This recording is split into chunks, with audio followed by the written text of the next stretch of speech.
बहुत पुराने समय की बात है। एक गांव में विनीता नाम की एक औरत रहती थी।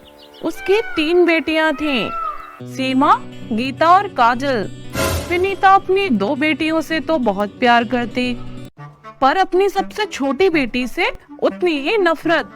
और ऐसा इसलिए था क्योंकि उसके घर में आते ही उसके पिता की मृत्यु हो गई थी।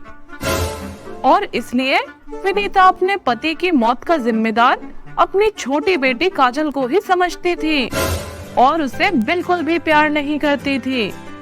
एक बार वो जाती है बाजार। वहाँ से वो सबके लिए सुंदर सुंदर ड्रेसेस लाती है। अरे सीमा, गीता, कहाँ हो? जल्दी आओ, देखो आज तुम्हारी मम्मी क्या लाई है तुम्हारे लिए। जल्दी आओ। देख सीमा, मैं तेरे लिए कितनी सुंदर गुलाबी फ्रॉक लेकर आई हूँ। अरे वाह माँ, थैंक यू। मैं तो कब से ऑनलाइन देख रही थी इसी ड्रेस को। मुझे यही तो चाहिए थी, आप ले आए। वाह। अरे गीता, तू भी ले, तेरे लिए भी तो लाई हूँ मैं ड्रेस। देख, ये कितना अच्छा गाउन है ना।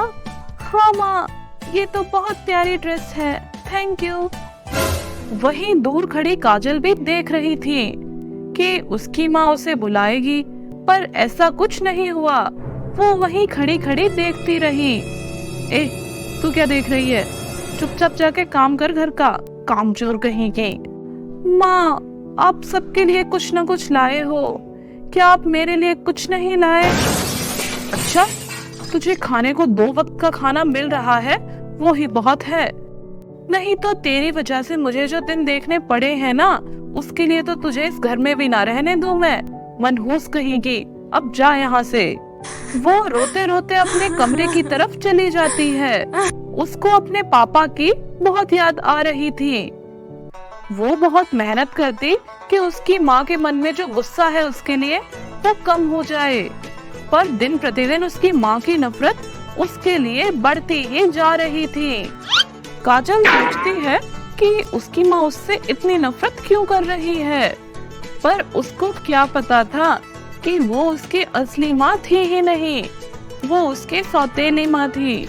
असल में काजल उसकी असली बेटी नहीं थी। काजल उसके पति के छोटे भाई की लड़की थी। उनकी मौत के बाद उसका पति काजल को अपने घर ले आया था अपनी बेटी बनाकर, पर कुछ दिन बाद ही वो मर गया और इसलिए उसकी सौतेली माँ काजल को ही अपने पति का जिम्मेदार मानती थी। एक दिन वो सब बैठकर खाना खा रहे होते हैं। अच्छा सीमा, गीता, सुनो, मैं कुछ दिन के लिए तुम्हारी नानी के यहाँ जा रही हूँ, तुमको कुछ मंगवाना तो नहीं है ना? अरे माँ, आप मेरे लिए नानी के यहाँ से स्वेटर ले आना, वहाँ पर बहुत अच्छा मिलता है। ठीक है बेटा। और तभी गीता बोली, माँ, जब आप रास्ते में जाओगे तो वहाँ एक जंगल पड़ेगा, उसमें बहुत सुंदर सुंदर फूल हैं, आप वो फूल ला सकते हो क्या मेरे लिए? हाँ मेरी बेटी, बिल्कुल, क्यों नहीं। काजल भी सोचती है कि उसकी माँ उससे भी पूछेगी, पर उसकी माँ उसकी तरफ देखती तक नहीं हमेशा की तरह। अगले दिन उसकी माँ जाने के लिए तैयार हो रही होती है और काजल उसका बैग पैक करके दे देती है। उसकी सारी जरूरत की चीजें थी उसमें। बाय बाय माँ, अपना ध्यान रखना, ध्यान से जाना। वो पहुंच जाती है अपनी माँ के घर। अरे बेटा, आ गई तू, आजा अंदर। वो वहाँ पर कुछ दिन बिताती है। माँ, चलो मैं चलती हूँ अब घर। हाँ बेटा, ये ले स्वेटर, तूने मांगा था ना सीमा के लिए। माँ, आपको याद था? हाँ बिल्कुल। और वो चली जाती है। रास्ते में वो जंगल आ जाता है। वो चारों तरफ ढूंढती है, पर उसको वो फूल कहीं नहीं दिखते और उनको ढूंढते ढूंढते वो घने जंगल में चली जाती है। तभी उसको दिखता है एक महल, एक जादुई महल। उसके बगीचे में दिखते हैं उसको वही फूल। अरे ये रहे। फटाफट से जाती हूँ, फूल तोड़ती हूँ और निकलती हूँ घर को। ऐसे ही फूल तोड़ती है, तभी उसके सामने आ जाती है एक डरावनी चुड़ैल। तेरी हिम्मत कैसे हुई मेरे ही महल में आके मेरे बगीचे से फूल तोड़ने की? अब तू जिंदा नहीं बचेगी, तुझे जिंदा नहीं जाने दूंगी मैं, और अपने डायनों को खिलाऊंगी। अरे मुझे माफ कर दीजिए, मेरी 3 बेटियां हैं, मेरे अलावा उनका कोई नहीं है इस दुनिया में। देख, बचना तो मुश्किल है तेरा, मुझे तो ये फूल चाहिए ही नहीं था। अच्छा, फिर क्यों आई है यहाँ तू? वो मेरी बेटी ने मंगाया था फूल, मैं तो सीधा घर जा रही थी अपने। अच्छा ऐसा है क्या? तो अपनी बेटी को छोड़ के जा यहीं, नहीं तो कोई जिंदा नहीं बचेगा तेरे घर में। अब विनीता को तो बस अपनी 2 बेटियों से प्यार था और खुद से, तो वो सोचती है क्यों ना मैं काजल को ही छोड़ जाऊं इसके पास। वो घर जाती है और काजल को एक गिफ्ट देती है। अरे वाह माँ, ये आप मेरे लिए लाए हो? हाँ चल, तुझे कुछ दिखाना है। हाँ चलो माँ। वह काजल को लेकर जंगल पहुंच जाती है और आ जाता है चुड़ैल का महल। आ गई तुम, तो तुमको चाहिए था ये फूल? नहीं, मुझे तो नहीं चाहिए था। और विनीता उसको वहाँ छोड़कर निकल लेती है वहाँ से। माँ मुझे ले जाओ अपने साथ, मुझे मत छोड़ो यहाँ, मुझे बहुत डर लग रहा है, प्लीज माँ। चुड़ैल उसको एक काले कमरे में बंद कर देती है। वो उसको ना खाना देती ना पानी, और उससे अपना सारा काम भी कराती। ऐसे ही कुछ दिन निकलते हैं और उस चुड़ैल की तबीयत खराब हो जाती है बहुत। उसकी ऐसी हालत में देखकर काजल को उस पर तरस आ जाता है।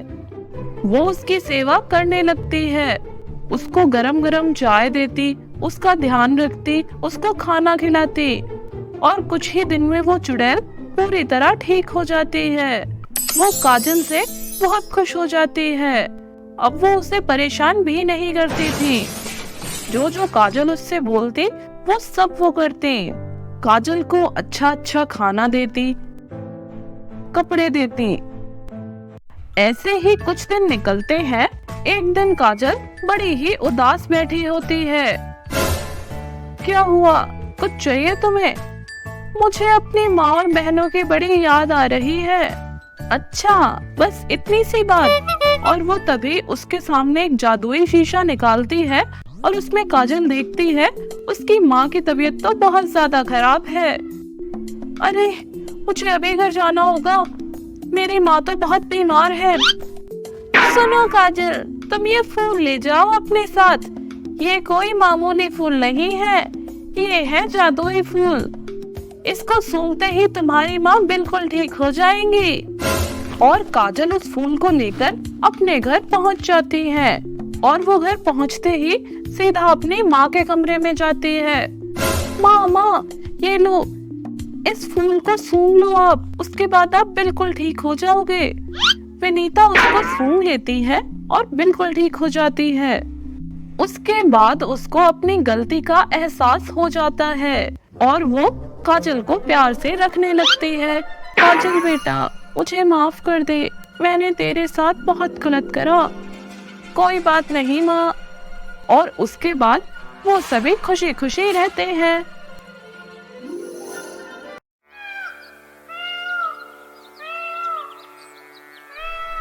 तेरी हिम्मत कैसे हुई मुझे मारने की? रुक, तुझे तो मैं बताती हूँ। सोनम भी खींच के चाटा मारती है गीता को। दोनों में घमासान लड़ाई हो जाती है। अब आप सोच रहे होंगे कि ऐसा क्या हुआ आखिर जो 2 बेस्ट फ्रेंड्स आपस में लड़ रही हैं। चलिए बताते हैं।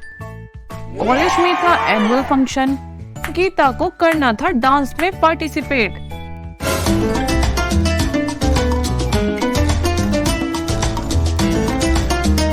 पर सेलेक्ट हो गई सोनम, और इसी बात से गीता को लगा कि सोनम ने जानबूझकर उसी सॉन्ग में पार्ट लिया जिसमें गीता को पार्ट लेना था और उसकी वजह से गीता सेलेक्ट नहीं हो पाई और हो गई दोनों की लड़ाई। कॉलेज से निकलते ही गीता ने खींच के चांटा मारा सोनम को और फिर सोनम ने भी, और लड़ झगड़ कर चले गए दोनों उसके बाद अपने घर।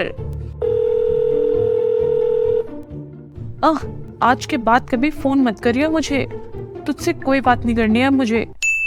गीता को अब गुस्सा भी आ रहा था, साथ ही उसे अपने दोस्त की याद भी आ रही थी। एक दिन वो रात में निकल जाती है बाहर और तभी नदी के पुल पर उसको मिलती है एक बुढ़िया। क्या हुआ बेटा, क्यों परेशान हो इतनी? वो उसको सब बता देती है और तभी वो बूढ़ी औरत उसको एक जादू सिखाती है।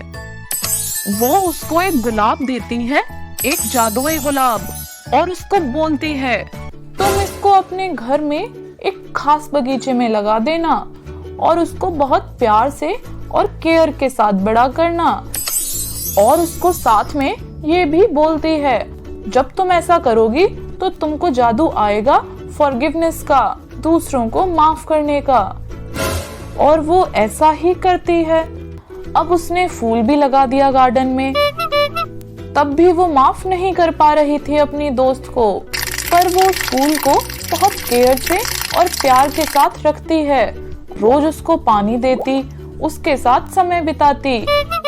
धीरे धीरे उसे शांति और सुख का एहसास होने लगा और एक दिन वो डिसाइड करती है कि वो अपनी दोस्त के घर जाएगी उससे माफी मांगने, और वो पहुंच जाती है सोनम के घर। यार मुझे माफ कर दे, मुझे ऐसा नहीं करना चाहिए था। तू भी मुझे माफ कर दे, मुझे पता होना चाहिए था वो डांस कंपटीशन तेरे लिए कितना जरूरी था। और ऐसे वो दोनों फिर से दोस्त बन जाते हैं, साथ रहने लगते हैं कॉलेज में। और यहीं पर खत्म होती है ये कहानी दो बेस्ट फ्रेंड्स की। आज है 22 जनवरी, आने वाला है रिपब्लिक डे। सीतापुर में बड़ी धूमधाम से गांव को सजाया जा रहा था। रंग बिरंगी लाइटें, झंडे, पोस्टर, भाई सजाए भी क्यों नहीं। गांव में वहां का नेता जो आने वाला था भाषण देने, हर तरफ खुशी का माहौल था। उसी गांव में रहता था राजू नाम का एक लड़का। राजू एक गरीब परिवार से था। पैसे ना होने की वजह से वो कभी स्कूल कॉलेज नहीं जा पाया।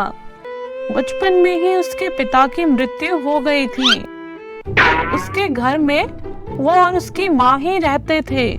उसकी माँ उसको पालने के लिए बहुत मेहनत करते। वो रोज सुबह उठकर बड़े घरों में बर्तन मांजते, झाड़ू पोछा करते, कपड़े धोते। अरे गीता, कहाँ मर गई?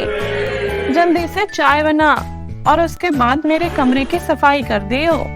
कल मेरे कुछ दोस्त आए थे पार्टी के लिए, तो कमरा थोड़ा ज्यादा फैला हुआ पड़ा है। जी मालकिन। वो कमरे में जाती है और हर तरफ दारू के ग्लास और बोतल पड़ी होती हैं।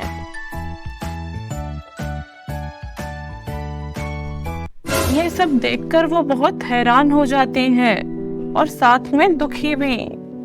हे भगवान, आजकल के बच्चे क्या हो गया है इनको।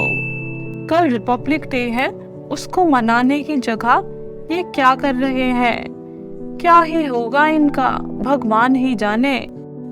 वो सफाई कर देती है और शाम को चली जाती है अपने घर। उसको बस इतना ही मिलता था कि वो 2 वक्त का खाना खा ले। राजू भी बाकियों की तरह कॉलेज जाना चाहता था। वो बड़ा तो था, पर उसने कभी नहीं देखा था स्कूल और कॉलेज अंदर से कैसा दिखता है। पर राजू अकेला ऐसा नहीं था। उसके पड़ोस में और भी लड़के थे उसी की तरह, जो पढ़ लिख नहीं पाए थे। उनके भी माँ बाप बहुत करीब थे। और राजू भाई, क्या हाल चाल? बढ़िया भाई बढ़िया, तुम बताओ। अरे भाई चलो सब मिलके तिरंगा बनाते हैं। 2 दिन बाद गांव में बड़ा नेता आ रहा है।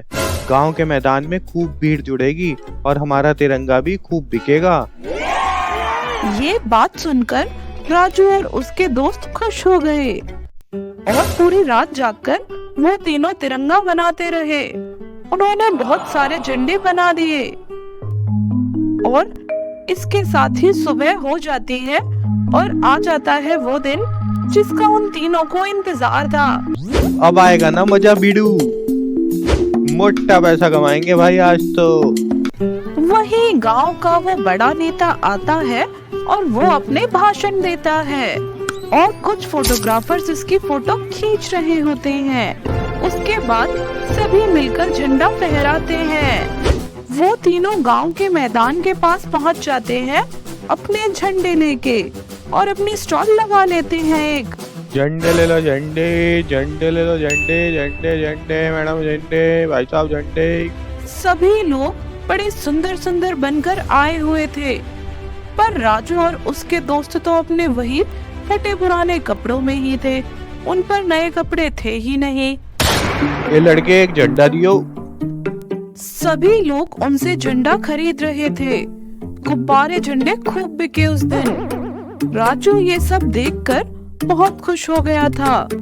वो मन में सोचता है, अरे वाह कितना मजा आएगा अगर इतना पैसा रोज मिले तो। देखते ही देखते उनके सारे झंडे बिक गए। सब बहुत खुश थे। आखिर बहुत पैसे जो कमाए थे उन्होंने आज, तो उनका आज का दिन तो बहुत अच्छा था। भाई आज तो मजा ही आ गया, बढ़िया बिक्री हो गई। चलो अब सब मिलके कुछ स्वादिष्ट सा खाते हैं। सुनो सुनो, नंदू का बर्गर खाने चले? हाँ हाँ भाई चलो चलते हैं, मैंने भी कभी नहीं खाया नंदू का बर्गर। और वो तीनों पहुंच जाते हैं बर्गर खाने। वो तीनों मस्त खा लेते हैं बर्गर। राजू बोला, अरे सोनू सुन, कल भी हम झंडे बना के लाएं क्या? उन्हें बेच के खूब सारा पैसा कमाएंगे और फिर मस्त मस्त खाएंगे। राजू के दोस्त उसकी बात मान गए और रात भर बैठकर उन्होंने फिर से झंडे बनाए और वो फिर से अगले दिन मैदान के बाहर जाकर खड़े हो गए झंडे बेचने के लिए। पर आज तो कोई भी उनसे झंडा नहीं खरीद रहा था। सब उनकी शक्ल देखकर जा रहे थे और कुछ तो उनका मजाक भी उड़ा रहे थे, हंस रहे थे उन पर। ए बेवकूफ लड़के, आज क्यों खड़ा है यहाँ? अरे दीदी एक झंडा ले लो ना, बस 10 रुपए का है, पर मैं आपको 5 रुपए में दे दूंगा। हट लड़के, सुबह सुबह दुखी ना कर मुझे, काम पर जाना है। तभी मैदान का पहरेदार वहाँ आता है। अरे आज क्यों बेच रहे हो तुम लोग का दिमाग खराब हो गया है क्या? चलो भागो यहाँ से।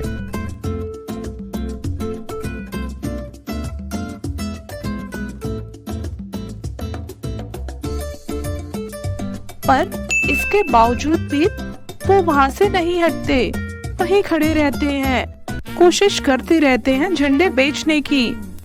उनको पता ही नहीं चल रहा था कल जो लोग मांग मांग कर खरीद रहे थे झंडा, वो आज क्यों नहीं खरीद रहे। उनके लिए तो सब दिन एक जैसे ही थे। उनको पता ही नहीं था कि 26 जनवरी और 27 जनवरी में क्या फर्क है। वो तो कभी स्कूल ही नहीं गए थे। उस दिन उनका एक भी झंडा नहीं बिका। वो मायूस होकर एक पेड़ के नीचे आके बैठ गए। तभी वहाँ पास खड़े कुछ लड़के लड़कियों ने उनको देखा जो कि दोस्त थे, तो वो सब समझ गए। वो फटाफट अपने घर गए। वहाँ से उन्होंने अपनी पॉकेट मनी निकाली और कुछ अपने माता पिता से पैसे मांगे और ऐसे उन्होंने बहुत सारे पैसे जमा कर लिए। और फिर वो सभी राजू और उसके दोस्तों के पास गए और उन्होंने वो सारे झंडे खरीद लिए उन पैसों से जो राजू और उसके दोस्तों ने मिलकर बनाए थे। राजू और उसके दोस्त ये सब देखकर बहुत खुश हो गए और यही सब देख रहा था उस गांव का मुखिया। वो उन दोस्तों के पास जाता है। अरे वाह, ये है मेरे गांव के बच्चे, तुम लोग हमारे देश का भविष्य हो। तुम्हारे जैसे युवाओं की जरूरत है हमारे देश को। जय हिंद, भारत माता की जय। बात है एक समय की। रामपुर नाम के गांव में दो भाई रहते थे। दोनों ही भाई शादीशुदा थे। ये है गोपाल, बड़ा भाई। गोपाल की बीवी बहुत अमीर घर से थी। वो अपनी शादी में बहुत सारा दहेज लेकर आई थी। वहीं दूसरी तरफ ये है श्याम। ये था गरीब। श्याम के पास ना तो अच्छी नौकरी थी और ना ही पैसा। उसकी बीवी भी गरीब घर से ही थी। श्याम और उसकी बीवी अपनी माँ की पूरे दिन सेवा करते थे, पर तब भी उसकी माँ श्याम की बीवी को डांटती रहती थी, उसे परेशान करती थी और श्याम को भी बिल्कुल पसंद नहीं करती थी। वहीं दूसरी तरफ वो गोपाल और उसकी बीवी को बहुत प्यार से रखती थी। भाई रखेगी क्यों नहीं, दहेज तो गोपाल की बीवी ही लाई थी और सास को था पैसों से प्यार। एक कामचोर, इधर आ, अपनी भाभी और मेरे लिए चल चाय लेकर आ जल्दी। जब देखो तब आराम करती है, काम नहीं करती बिल्कुल। अगर इस घर में रहना है तो काम तो करना पड़ेगा, नहीं तो वापस मायके भेज दूंगी, फिर सड़ियो वहीं। माँ जी वो आज थोड़ी तबीयत ठीक नहीं थी मेरी, मैं अभी जाती हूँ चाय बनाने। वो खराब तबीयत में भी काम कर रही थी। वहीं दूसरी तरफ सास और बहू मस्त मजे कर रहे थे, हंस रहे थे। तभी शाम की बीवी लाती है चाय दोनों के लिए, पर तभी तबीयत खराब होने की वजह से उसका पैर फिसल जाता है और वो चाय गिर जाती है सास पर। ओह बदतमीज, ये तूने क्या किया? माँ, मैंने जानकर नहीं किया, मुझसे गलती से हुआ है, मुझे माफ कर दो, मैं अभी आपकी साड़ी धो देती हूँ। हाँ माँ, इसका ये हमेशा का है, ये सारा काम खराब करती है। हाँ तू सही बोल रही है बहू। भाभी मुझे माफ कर दो। ये नाटक किसी और को करके दिखाई हो, मुझे तुझ जैसे गरीबों का अच्छे से पता है। अपनी औकात में रह, चुपचाप खड़ी रह बिल्कुल। माँ, ये नहीं मानने वाली, इसको घर से निकाल दो। हाँ निकल जाए इस घर से। तभी श्याम भी आ जाता है और साथ में गोपाल भी अपनी बीवी की बातों में आ जाता है और वो तीनों मिलकर श्याम और उसकी बीवी को घर से निकाल देते हैं। वो दोनों जंगल में पहुंच जाते हैं।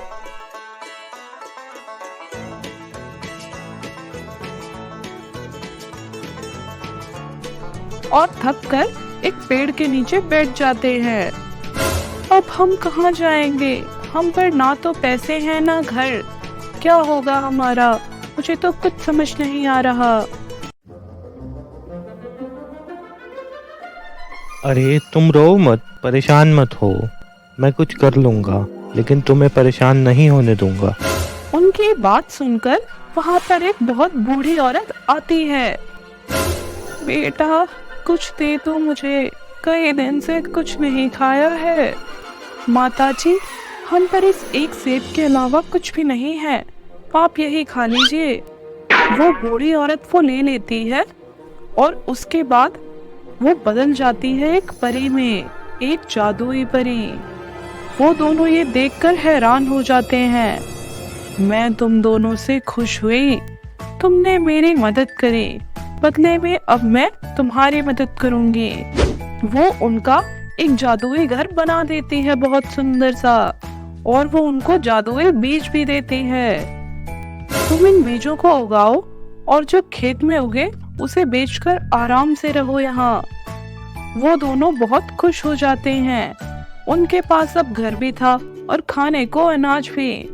ऐसे ही कुछ दिन निकलते हैं और वो दोनों बहुत अमीर हो जाते हैं। और दूसरी तरफ गोपाल की बीवी बहुत ही ज्यादा घमंडी और अकड़ू थी। वो घर का कोई काम नहीं करती थी। और अब आई सास की शामत। बड़ी बहू सारा काम अपनी सास से कराती, क्योंकि पहले तो सारा काम शाम की बीवी करती थी, अब तो सब सास को ही करना पड़ रहा था, झाड़ू पोछा खाना सब कुछ। और उसके बाद भी जब बहू का मन ना बढ़ता तो वो ताने भी मारती अपनी सास को। एक दिन उसकी सास बहुत बीमार हो जाती है और उसका डॉक्टर का और दवाई का खर्चा बचाने के लिए उसकी बड़ी बहू उसे भी घर से निकाल देती है। निकल जाओ मेरे घर से, यहाँ कोई जगह नहीं है अब फालतू लोगों के लिए। बेचारी बूढ़ी माँ भी जंगल की तरफ चली जाती है। चलते चलते उसको बहुत भूख लगती है। उसको एक घर नजर आता है। वो वहां जाती है। उसमें से निकलता है उसका बेटा। वो अपने बेटे को देखकर रोने लगती है। बेटा, मुझे माफ कर दे। कोई बात नहीं माँ, आप अंदर आओ। वो उसको अंदर ले जाता है और तभी आती है उसकी बीवी। अरे माँ जी, आप आइए आइए, आप यहाँ बैठिए। वो फटाफट जाती है और उसके लिए बहुत स्वादिष्ट खाना बना कर लाती है। माँ, आपको तो बहुत तेज बुखार भी है। मैं अभी डॉक्टर को फोन करता हूँ। यहीं आ जाएगा डॉक्टर। उसकी माँ को अपनी गलती का एहसास होता है। मैंने तुम दोनों के साथ बहुत गलत करा, पर तब भी तुम मेरी इतनी सेवा कर रहे हो। मुझे माफ कर दो प्लीज। अरे अरे माँ, कैसी बात कर रहे हो? हम आपसे कभी नाराज थे ही नहीं। ये आपका ही घर है, आप हमारे साथ रहो। और उसके बाद वो तीनों खुशी खुशी रहने लगते हैं। एक समय की बात है, रामपुर नाम के गांव में सपना नाम की एक लड़की रहती थी। वो बहुत ज्यादा खूबसूरत थी। उसके बहुत ही ज्यादा सुंदर बाल थे। वाओ! वो अपने बालों से बहुत प्यार करती थी। वो अपने कॉलेज की सबसे ज्यादा पॉपुलर लड़कियों में से थी। सब उसकी सुंदरता के दीवाने थे। वो अपने कॉलेज में मॉडलिंग भी किया करती थी। उसने मॉडलिंग में बहुत सारे प्राइजेस भी जीते थे। एक बार उसके गांव में सुपर मॉडल का कंपटीशन का शो होने वाला था और सपना के पास भी उस शो का ऑफर आता है। तभी वहाँ उसके पापा आते हैं। अरे सपना बेटा, ये क्या है? वो पापा, मुझे सुपर मॉडल का ऑफर आया है। अरे वाह, फिर तो तुम्हें जाना चाहिए। हाँ पापा, मैं भी इस मौके का ही इंतजार कर रही थी। मैं तो कब से जाना चाहती थी इस कंपटीशन में। हाँ हाँ बेटा, तू ही जीतेगी। मेरी बेटी तो सबसे ज्यादा सुंदर है, तुझे कोई नहीं हरा सकता। हाँ हाँ पिताजी, मैं जरूर जाऊंगी। और फिर वो कैब लेती है और वहाँ पहुँच जाती है जहाँ शो होना था। वो देखती है वहाँ तो बहुत सुंदर सुंदर मॉडल्स आई हुई हैं। सभी जानते थे कि सपना ही सुपर मॉडल बनेगी। आखिर वो इतनी पॉपुलर जो थे, सारे मॉडल्स उससे जलने लगते हैं बहुत। उनमें ही एक होती है करिश्मा। वो सपना के पास आती है और उसको बोलती है, अरे जो मैंने सुना था तुम तो उससे भी ज्यादा सुंदर हो, पर एक बात ध्यान रखना, तुम मुझसे कभी नहीं जीत सकती। फिर तुम मैं ही बनूंगी और ट्रॉफी मेरे साथ ही घर जाएगी। अच्छी बात है ये तो, कोई भी जीते क्या फर्क पड़ता है। ऑल द बेस्ट तुमको।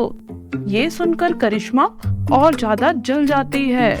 फैशन शो में जीतने के लिए मेहनत करने की बजाय सपना को कैसे हराया जाए, वो बस ये सोचती है। शो शुरू होता है। पहले राउंड में सपना सबसे आगे रहती है।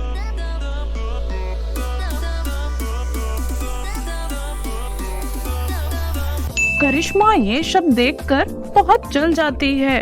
वो बोलती है, अब इस राउंड में इसको जीतने नहीं दूंगी मैं। देखती हूँ मेरे से कैसे आगे रहती है ये, कैसे जीतेगी ये बदसूरत कहेगी। इसके बाल कुछ ज्यादा ही चमक रहे हैं, अभी उनको ही ठिकाने लगाती हूँ पहले मैं।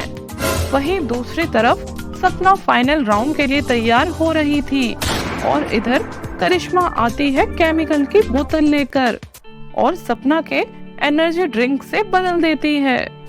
स्टेज पर जाने से पहले सपना उसको पीती है। उसको पीते ही जैसे ही वो अपने बाल कॉम्ब करती है, एक एक करके उसके सभी बाल गिरने लगते हैं। देखते ही देखते वो गंजी हो जाती है। अरे ये क्या हुआ? मुझे अचानक से सारे बाल कैसे झड़ रहे हैं मेरे।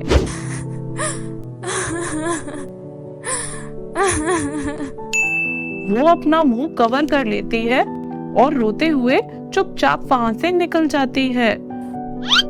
और वही उस दिन करिश्मा अपनी चालाकी से जीत जाती है।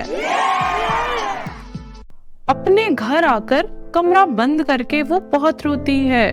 तभी आते हैं उसके मम्मी पापा। अरे सपना बेटा, ये क्या हुआ तुम्हें? मम्मी अरे बेटा चुप हो जा, पहले बता तो क्या हुआ। वो मैं फाइनल राउंड से पहले तैयार हो रही थी, तभी अचानक से बाल झड़ने लगे और मैं गंजी हो गई।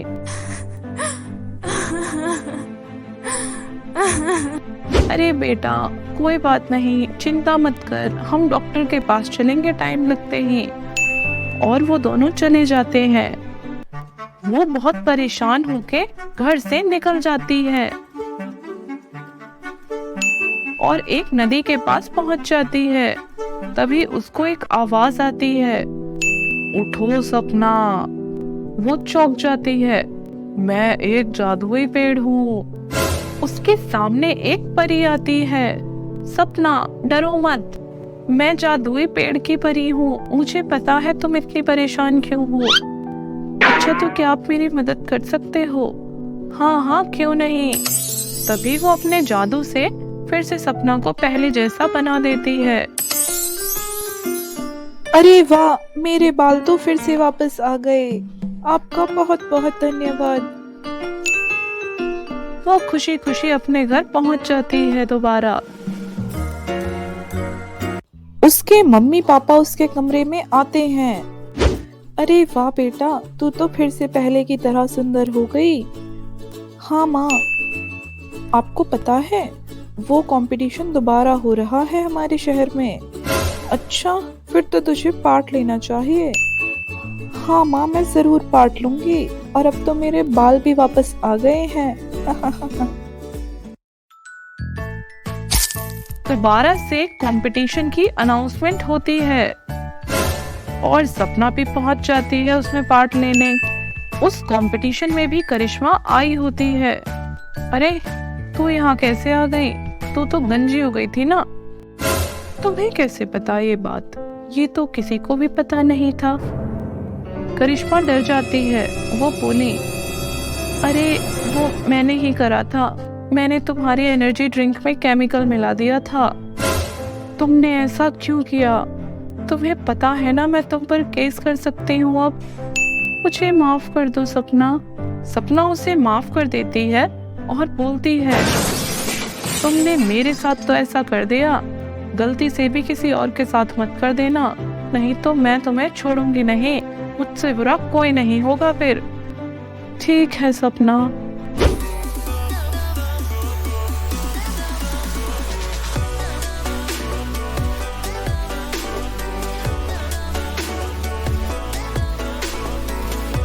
और उसके बाद उस कंपटीशन में सपना जीत जाती है। तो एक समय की बात है, रामपुर नाम के गांव में सपना नाम की एक लड़की रहती थी। वो बहुत ज्यादा खूबसूरत थी। उसके बहुत ही ज्यादा सुंदर बाल थे। वाओ! वो अपने बालों से बहुत प्यार करती थी। वो अपने कॉलेज की सबसे ज्यादा पॉपुलर लड़कियों में से थी। सब उसकी सुंदरता के दीवाने थे। वो अपने कॉलेज में मॉडलिंग भी किया करती थी। उसने मॉडलिंग में बहुत सारे प्राइजेस भी जीते थे। एक बार उसके गांव में सुपर मॉडल का कंपटीशन का शो होने वाला था और सपना के पास भी उस शो का ऑफर आता है। तभी वहाँ उसके पापा आते हैं। अरे सपना बेटा, ये क्या है? वो पापा, मुझे सुपर मॉडल का ऑफर आया है। अरे वाह, फिर तो तुम्हें जाना चाहिए। हाँ पापा, मैं भी इस मौके का ही इंतजार कर रही थी। मैं तो कब से जाना चाहती थी इस कंपटीशन में। हाँ हाँ बेटा, तू ही जीतेगी। मेरी बेटी तो सबसे ज्यादा सुंदर है, तुझे कोई नहीं हरा सकता। हाँ हाँ पिताजी, मैं जरूर जाऊंगी। और फिर वो कैब लेती है और वहाँ पहुँच जाती है जहाँ शो होना था। वो देखती है वहाँ तो बहुत सुंदर सुंदर मॉडल्स आई हुई हैं। सभी जानते थे कि सपना ही सुपर मॉडल बनेगी। आखिर वो इतनी पॉपुलर जो थे, सारे मॉडल्स उससे जलने लगते हैं बहुत। उनमें ही एक होती है करिश्मा। वो सपना के पास आती है और उसको बोलती है, अरे जो मैंने सुना था तुम तो उससे भी ज्यादा सुंदर हो, पर एक बात ध्यान रखना, तुम मुझसे कभी नहीं जीत सकती। फिर तुम मैं ही बनूंगी और ट्रॉफी मेरे साथ ही घर जाएगी। अच्छी बात है ये तो, कोई भी जीते क्या फर्क पड़ता है। ऑल द बेस्ट तुमको। ये सुनकर करिश्मा और ज्यादा जल जाती है। फैशन शो में जीतने के लिए मेहनत करने की बजाय सपना को कैसे हराया जाए वो बस ये सोचती है। शो शुरू होता है। पहले राउंड में सपना सबसे आगे रहती है।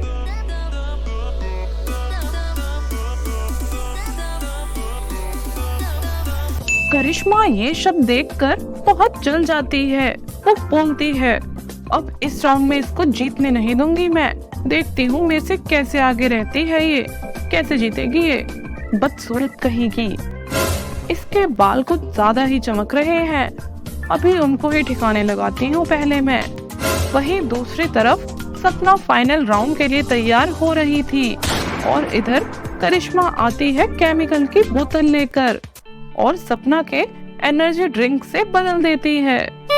स्टेज पर जाने से पहले सपना उसको पीती है। उसको पीते ही जैसे ही वो अपने बाल कॉम्ब करती है, एक एक करके उसके सभी बाल गिरने लगते हैं। देखते ही देखते वो गंजी हो जाती है। अरे ये क्या हुआ? मुझे अचानक से सारे बाल कैसे झड़ रहे हैं मेरे?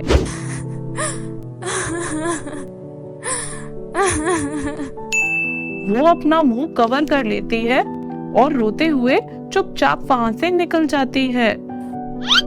और वही उस दिन करिश्मा अपनी चालाकी से जीत जाती है। अपने घर आकर कमरा बंद करके वो बहुत रोती है। तभी आते हैं उसके मम्मी पापा। अरे सपना बेटा, ये क्या हुआ तुम्हें? मम्मी अरे बेटा चुप हो जा, पहले बता तो क्या हुआ?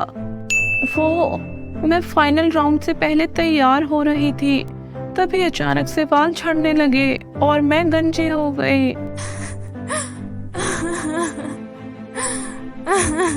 अरे बेटा कोई बात नहीं, चिंता मत कर, हम डॉक्टर के पास चलेंगे टाइम लगते ही। और वो दोनों चले जाते हैं। वो बहुत परेशान होके घर से निकल जाती है और एक नदी के पास पहुंच जाती है। तभी उसको एक आवाज आती है, उठो सपना। वो चौंक जाती है, मैं एक जादुई पेड़ हूँ। उसके सामने एक परी आती है। सपना डरो मत, मैं जादुई पेड़ की परी हूँ, मुझे पता है तुम इतनी परेशान क्यों हो। अच्छा तो क्या आप मेरी मदद कर सकते हो? हाँ हाँ क्यों नहीं। तभी वो अपने जादू से फिर से सपना को पहले जैसा बना देती है। अरे वाह, मेरे बाल तो फिर से वापस आ गए। आपका बहुत बहुत धन्यवाद। वो खुशी खुशी अपने घर पहुंच जाती है दोबारा। उसके मम्मी पापा उसके कमरे में आते हैं। अरे वाह बेटा, तू तो फिर से पहले की तरह सुंदर हो गई। हाँ माँ, आपको पता है वो कंपटीशन दोबारा हो रहा है हमारे शहर में। अच्छा, फिर तो तुझे पार्ट लेना चाहिए। हाँ माँ, मैं जरूर पार्ट लूंगी। और अब तो मेरे बाल भी वापस आ गए हैं। दोबारा से कंपटीशन की अनाउंसमेंट होती है और सपना भी पहुंच जाती है उसमें पार्ट लेने। उस कंपटीशन में भी करिश्मा आई होती है। अरे तू यहाँ कैसे आ गई? तू तो गंजी हो गई थी ना। तुम्हें कैसे पता ये बात? ये तो किसी को भी पता नहीं था। करिश्मा डर जाती है। वो बोली, अरे वो मैंने ही करा था, मैंने तुम्हारी एनर्जी ड्रिंक में केमिकल मिला दिया था। तुमने ऐसा क्यों किया? तुम्हें पता है ना मैं तुम पर केस कर सकती हूँ अब। मुझे माफ कर दो सपना। सपना उसे माफ कर देती है और बोलती है, तुमने मेरे साथ तो ऐसा कर दिया, गलती से भी किसी और के साथ मत कर देना, नहीं तो मैं तुम्हें छोड़ूंगी नहीं। मुझसे बुरा कोई नहीं होगा फिर। ठीक है सपना।